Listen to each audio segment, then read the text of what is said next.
හාමුදුරුවනේ මේ මරෙන්ඩ ගියපු තැන්වල හාමුදුරුවෝ හින්දා ජීවත් වෙනවා කියලා කියන්නේ. අප්පිරිය වෙච්ච තැන්වල ජීවත් වෙන්නේ හාමුදුරුවෝ හින්දා කියලා කියන්නේ. සමහර තරුණයෝ මගේ රූප පපුවේ කොටාගෙන ඉන්නවා. ඇයි? හාමුදුරුවනේ දැන් බීඩියක් සිගරට් එකක්වත් බොන්නේ නැහැ. බලන්න. හාමුදුරුවනේ අම්මා තාත්තා පෙන්නන්න බැරුව හිටපු අපි.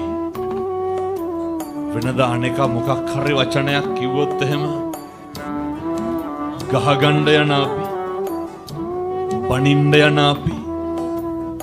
දැන් හාමුදුරුවනේ මූණට ගැහුවත් අපි බිම් බලාගෙන ඉන්නේ. එහෙම හැදිලා. ඒ නිසා මේ කාලේ කොහොමත් තරුණ මහත්තුරු බණහන කාලයක් සහ තරුණයෝ හැදෙන කාලයක්. අම්මලා තාත්තලා කියනවා හාමුදුරුවනේ අපේ දරුවන්ට වෙච්ච දේ හිතා ගන්න බෑ.